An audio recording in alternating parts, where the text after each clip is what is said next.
जय श्री राम बच्चों। तो जैसा मैंने आप लोगों को बोला था कि मैं क्लास 12 के लिए क्रैश कोर्स लेके आऊंगा जिसमें मैं 15 दिन के अंदर क्लास 12 का सिलेबस कंप्लीट कराऊंगा। तो आज ये हमारी पहली वीडियो है क्रैश कोर्स की, जिसके अंदर हम सबसे पहले चैप्टर का देखेंगे रिवीजन टूर ऑफ पाइथन। ठीक है, तो ये जो चैप्टर है ये क्लास 12 के अंदर 12 नंबर का पूछा जाता है और बहुत आसान है। इसमें क्लास 11 के बेसिक पार्ट है। तो चलो बिना किसी देरी के हम इस चैप्टर को चालू करते हैं। सबसे पहला जो हम टॉपिक लेने वाले हैं वो है हमारा ओवरव्यू ऑफ पाइथन। क्या है? Overview of Python. ठीक है, इसके अंदर कुछ पॉइंट्स है, ठीक है, जो हमें जानना है। सबसे पहले क्या चीज कि Python is a high level programming language. जो भी लैंग्वेज ह्यूमन आसानी से समझ जाए, ठीक है, मतलब in the form of English हो और ह्यूमन अंडरस्टैंडेबल फॉर्म में हो, तो वो सारी की सारी लैंग्वेजेस क्या होती है? हाई लेवल प्रोग्रामिंग लैंग्वेज होती है। ठीक है, अगला पॉइंट ये कि Python can be downloaded easily, मतलब पाइथन को तुम आराम से डाउनलोड कर सकते हो। Means it is a free and open source. ठीक है, अगला पॉइंट की तरफ आते हैं। Python is a case sensitive language. Case sensitive language का मतलब ये होता है कि अगर मैं पाइथन के अंदर स्मॉल ए लिखूं और कैपिटल ए लिखूं, फॉर एग्जांपल अगर मैं लिखता स्मॉल ए और मैं लिख रहा हूं कैपिटल ए, तो पाइथन स्मॉल ए को अलग तरीके से ट्रीट करेगा और कैपिटल ए को अलग तरीके से ट्रीट करेगा। ठीक है ना? तो पाइथन क्या करता है? लोअर केस लेटर को और अपर केस लेटर को अलग अलग तरीके से ट्रीट करता है। अगला पॉइंट अगर मैं लिखवाना चाहूं तो ये वो होगा, Python is an interpreted language. Python क्या है? एक इंटरप्रेटेड लैंग्वेज है। ठीक है, Python is an interpreted language मतलब क्या चीज कि पाइथन जो है दोनों चीज पे काम करता है। हमारा इंटरप्रेटर पे भी काम करता है और कंपाइलर पे भी काम करता है। इंटरप्रेटर और कंपाइलर होते क्या है? एक हमारे सिस्टम के अंदर होता है, कंप्यूटर सिस्टम के अंदर होता है लैंग्वेज प्रोसेसर। ठीक है, तो लैंग्वेज प्रोसेसर के हमारे पास 3 पार्ट होते हैं, लेकिन हम 2 ही देखेंगे, इंटरप्रेटर और कंपाइलर। इंटरप्रेटर क्या करता है?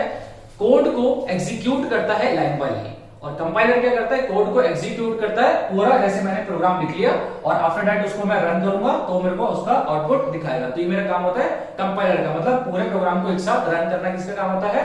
कंपाइलर का। ठीक है, अगला देखते हैं जो सबसे मेन है, जो कि मोस्टली एक नंबर में पूछ लिया जाता है कि पाइथन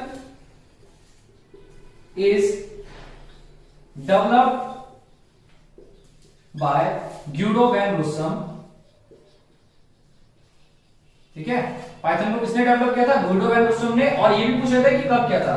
इन 1991 में क्या किया था? डेवलप किया था। ठीक है, और भी देख लेते हैं। Python is a modifiable language, मतलब हम इसको अपने जरूरत अनुसार क्या कर सकते हैं? मॉडिफाई कर सकते हैं। ठीक है, अगला point, there are 2 modes of Python. ठीक है, अगर जो बच्चे पाइथन का ओरिजिनल वर्जन यूज करते होंगे तो उन्हें पता होगा कि पाइथन के 2 मोड्स होते हैं। एक होता है इंटरैक्टिव मोड, ठीक है, इंटरैक्टिव मोड, और जो दूसरा होता है वो हमारा क्या होता है? Script mode. इंटरैक्टिव मोड को हम बेसिकली आइडियली मोड भी बोलते हैं। ठीक है, ideally stands for integrated development learning environment. मैं यहां लिख देता हूं इंटीग्रेटेड डेवलपमेंट लर्निंग इन्वायरमेंट। तो इतना ओवरव्यू अगर हमने पाइथन का ले लिया, ठीक है, मतलब ये बेसिक है और इतना हमें हमारे पाइथन के बारे में पता होना चाहिए। ठीक है ना? तो पाइथन क्या है? एक हाई लेवल प्रोग्रामिंग लैंग्वेज है। इसको हम आराम से डाउनलोड कर सकते हैं गूगल से। ठीक है, क्योंकि ये फ्री एंड ओपन रिसोर्सेज है और किसी भी प्लेटफॉर्म पे चल सकता है and can be run on any platform. चाहे तुम इसको गूगल, चाहे तुम इसको गूगल कोलैब पे चला लो, चाहे तुम एनाकोंडा पे रन कर लो पाइथन को, ठीक है, चाहे VS कोड पे रन कर लो, मैं तो नॉर्मल अपना पाइथन पे करता हूँ, ठीक है। और बेस्ट ये होता है कि तुम जो भी प्रोग्रामिंग करो पाइथन के अपने वर्जन पे करो, ठीक है। पाइथन एक केस सेंसिटिव लैंग्वेज होता है, मतलब ये लोअर केस लेटर को और अपर केस लेटर को अलग अलग तरीके से ट्रीट करता है। बाकी ये एक इंटरप्रेटेड लैंग्वेज है। इसको किसने डिस्कवर किया था या किसने डेवलप किया था? जूडो वैन रोसम ने। कब किया था? इन 1991 में, ठीक है। पाइथन एक मॉडिफाइबल लैंग्वेज है, मतलब मैं इसको अपने अनुसार क्या कर सकता हूँ, मॉडिफाई कर सकता हूँ, ठीक है। और यहाँ पर दो मोड्स अवेलेबल है मेरे पास, इंटरैक्टिव मोड है, स्क्रिप्ट मोड है, ठीक है। इंटरैक्टिव मोड को हम बेसिकली आइडियली मोड भी बोलते हैं। इसकी फुल फॉर्म होती है इंटीग्रेटेड डेवलपमेंट लर्निंग एनवायरनमेंट, ठीक है। तो अब हम नेक्स्ट टॉपिक की तरफ चलेंगे जिसमें हम देखेंगे कीवर्ड और आइडेंटिफायर। तो अब जो हमारा नेक्स्ट टॉपिक है वो क्या है हमारे पास? कीवर्ड। जल्दी जल्दी करेंगे, ठीक है ना, क्योंकि टाइम कम है। अब हमारे पास है कीवर्ड। कीवर्ड क्या होता है? डेफिनेशन देखते हुए चलेंगे। It is a pre defined special word which convey some special meaning, ठीक है। पाइथन के अंदर हमारे पास 33 कीवर्ड्स होते हैं। In Python we have 33 keywords, ठीक है। और अगर तुम लोग नॉर्मल वर्जन यूज करते हो पाइथन का तो तुम्हें पता होगा कि कीवर्ड्स जो है वो ऑरेंज कलर से शो होता है, और शोन इन ऑरेंज कलर, ठीक है। कुछ एग्जांपल देख लेते हैं, क्योंकि पेपर में क्या कर देता है कि हमारे पास कुछ ऑप्शन दे देगा और हमसे पूछेगा कि इसमें से कीवर्ड कौन कौन से। तो कुछ मैं लिख देता हूं मेन में, if, else, for, while, is, in, not, true का T कैपिटल, फॉल्स का F कैपिटल, ये दो और नन, ये तीन इकलौते ऐसे कीवर्ड्स हैं जिसके फर्स्ट लेटर कैपिटल होते हैं। बाकी पाइथन के अंदर हम जो भी कुछ यूज करेंगे सब लोअर केस में यूज करेंगे, ठीक है ना। उसके बाद लैम्डा और मैनी मोर, ठीक है। ये हमारे पास कीवर्ड्स हैं, कुछ स्पेशल कीवर्ड्स हैं, इनको याद रख लेना क्योंकि पेपर में 1 नंबर के क्वेश्चन में पूछे गए। ये 1 नंबर का है, ठीक है। उसके बाद थर्ड हमारा जो टॉपिक आता है वो होता है आइडेंटिफायर, ठीक है। आइडेंटिफायर देखते हैं। इसकी डेफिनेशन होती है name given to the any variable और फंक्शन, मेथड, क्लास या ऑब्जेक्ट, किसी के लिए भी अगर हम कोई नेम लेते हैं, ठीक है, तो वो क्या होता है? आइडेंटिफायर होता है। अब पाइथन के अंदर आइडेंटिफायर्स के लिए कुछ रूल्स बनाए गए, ठीक है, रूल्स फॉर आइडेंटिफायर, ठीक है। बहुत सारे रूल्स हैं हमारे पास इसके, ठीक है, लेकिन हम लोग को क्वेश्चंस को अटेम्प्ट करने के लिए बेसिकली 4 रूल जानने की नीड है, ठीक है। सबसे पहला रूल कि first letter can not be digit, पहला लेटर डिजिट नहीं हो सकता, ठीक है। दूसरा ये it allow only one special character, ये सिर्फ एक स्पेशल कैरेक्टर को अलाउ करता है, वो क्या है हमारे पास? Underscore, only one special character which is underscore, ठीक है। तो इसमें एक और पॉइंट बना सकते हैं, क्या चीज कि identifier includes all the alphabets, चाहे वो लोअर केस हो चाहे वो अपर केस हो, याद रखना, ठीक है। उसके बाद डिजिट्स फ्रॉम 0 to 9 एंड हमारा एक भाई साहब यानी कि अंडरस्कोर, ठीक है। अब जैसे मैं एक एग्जांपल के तौर पर कुछ वैलिड और इनवैलिड लिख देता हूं आइडेंटिफायर, ताकि तुम्हें अगर पेपर में आए आइडेंटिफायर के ऊपर क्वेश्चन तो तुम कर सको। दोनों एक एक नंबर के क्वेश्चन है, ठीक है। कुछ वैलिड में लिख देता हूं, जैसे अगर मैं लिखा हूं यहां पर my name, my underscore name, तो इसके अंदर सिर्फ अल्फाबेट्स यूज हो रहे हैं। जैसे मैंने यहां पर लिखा कि अल्फाबेट्स हम इंक्लूड कर सकते हैं और बीच में एक अंडरस्कोर है। मैं एक और लिख देता हूं, जैसे मैंने लिखा अमन जे, ठीक है, ये मेरे कुछ वैलिड कैरेक्टर आइडेंटिफायर। अब अगर मैं इनवैलिड लिखना चाहूं तो इनवैलिड क्या होगा, क्या है, first letter can not be digit. तो अगर मैं फर्स्ट लेटर से कोई चीज चालू करूं, ठीक है, तो ये क्या है, मेरा इनवैलिड हो गया। क्यों? क्योंकि मैंने इसमें क्या किया है, फर्स्ट लेटर के लिए एक डिजिट लिया है। और अगर मैं ऐसे लिख दूं अमन जे एट द रेट, तो ये भी इनवैलिड है। क्यों? क्योंकि मैंने यहां पर एट द रेट यूज कर लिया है। कोई भी स्पेशल कैरेक्टर यूज नहीं कर सकते सिर्फ अंडरस्कोर को छोड़ के, ठीक है। तो ये मेरा कंप्लीट हुआ कीवर्ड और आइडेंटिफायर, इतना मोर देन सफिशिएंट है, ठीक है, पेपर के लिए। तो अब हम पढ़ने वाले हैं फोर्थ अपना टॉपिक ऑपरेटर, ठीक है। तो मैंने क्या किया, पहले से लिख के रखा है, ठीक है, ताकि अपना टाइम वेस्ट ना हो, ठीक। तो ऑपरेटर क्या होता है, tokens that trigger some computation when applied to the variable, ठीक है। मतलब कुछ ऐसे मतलब कुछ स्पेशल ऑपरेटर्स होते हैं जिसको हम जब यूज करेंगे तो वो कोई ऑपरेशन या फिर कोई भी परफॉर्मेंस परफॉर्म करके दिखाएगा, ठीक है, कोई ऑपरेशन जो है परफॉर्म करके दिखाएगा। जैसे फॉर एग्जांपल अगर मैं लिखता 2 + 3, पाइथन के अंदर मैं लिख रहा हूं 2 + 3, ठीक है, तो यहां पर ये जो प्लस है ये मेरा क्या है, एक ऑपरेटर है, ठीक है। अब यहां पर मैंने टोकन वर्ड यूज किया है, तो टोकन समझ लो, smallest unit of a program is known as token,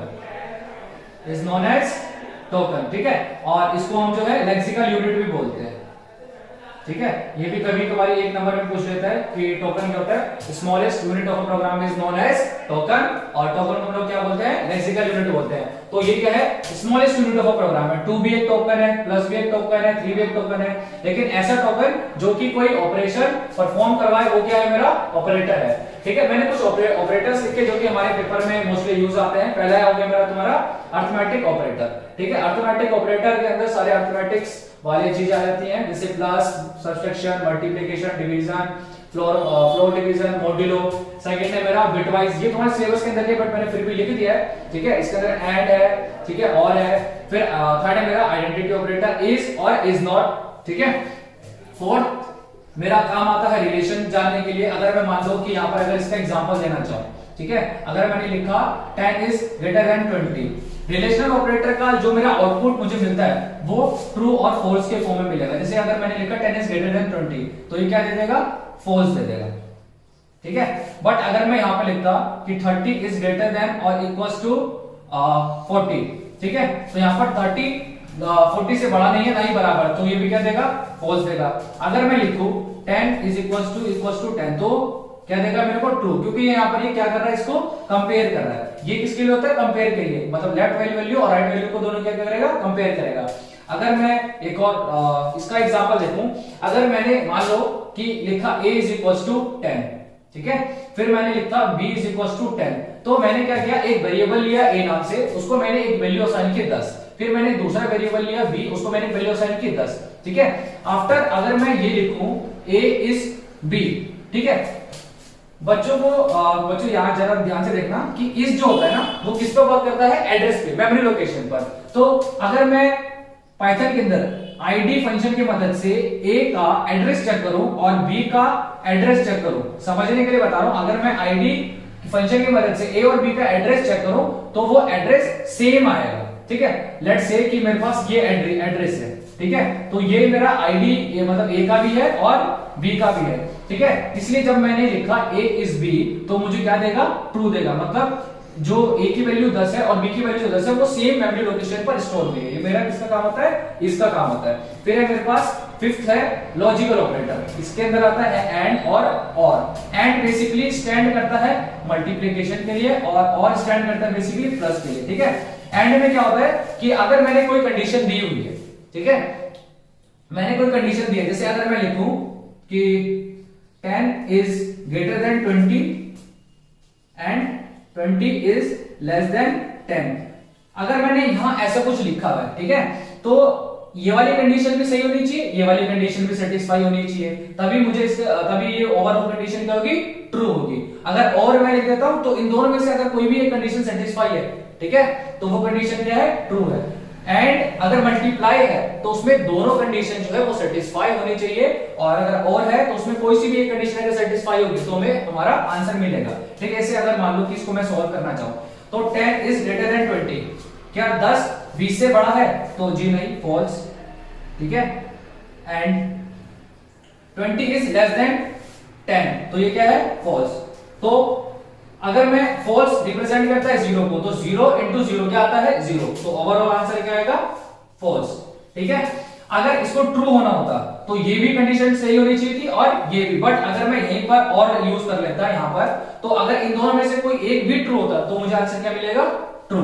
ठीक है, उसके बाद है मेरे पास 6 ऑग्यूमेंटेड ऑपरेटर। ठीक है, इसको हम कब यूज करते हैं? जैसे मान लो कि अगर मैं ऐसे लिखता, a की वैल्यू 10 है और मैं चाहता हूं कि a की वैल्यू 10 से इंक्रीज हो जाए, तो मैं ऐसे लिख सकता हूं a is equal to a plus 10। ठीक है, और फिर मैं अगर a को प्रिंट करूंगा तो वो क्या करेगा? 20 मेरे को आउटपुट दे देगा।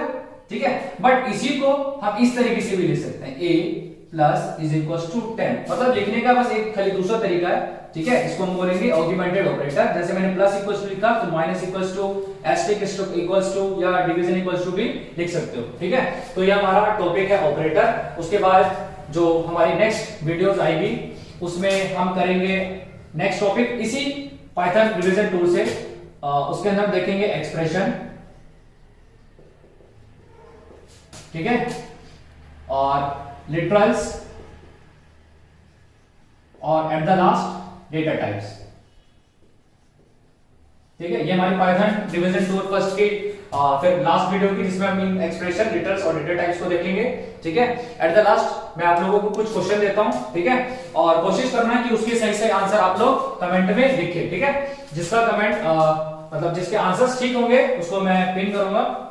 ठीक है, तो चलिए कुछ क्वेश्चन आप जो आज मैंने पढ़ा है इसके बेसिस पे मैं देता हूं, जो कि जैसे आपको पता लगेगा कि पेपर में किस टाइप से क्वेश्चन आते हैं। ठीक है,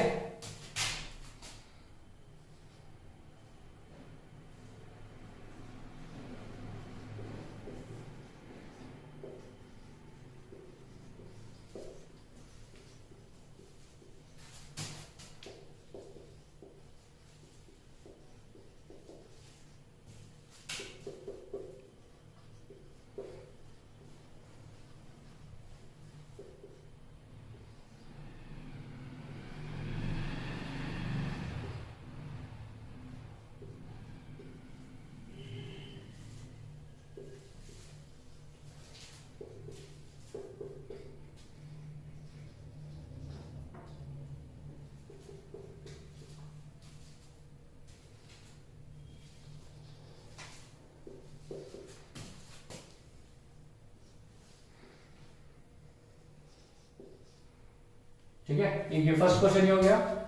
दूसरा,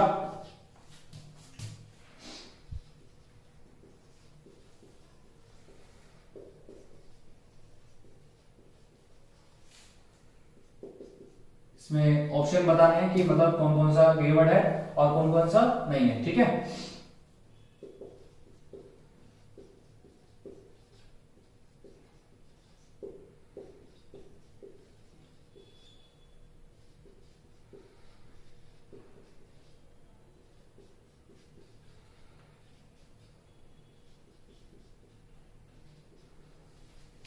और एक एक्स्ट्रा क्वेश्चन, ठीक है, जो कि हमारे अगले टर्म से है, मतलब अगले वीडियोस में जिसको हम देखेंगे। ठीक है, बट देखते हैं कि इस वाले क्वेश्चन में कौन आंसर देता है। ठीक है, कमेंट में लिखना एक्सप्रेशन के ऊपर।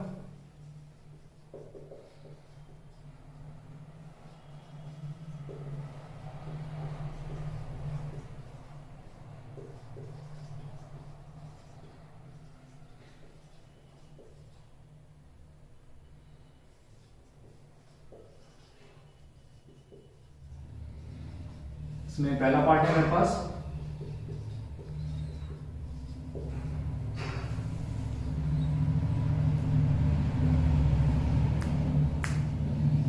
चलिए, और must like share and subscribe the video. ठीक है, आज की हमारी फर्स्ट वीडियो हम एंड करते हैं। जय श्री राम।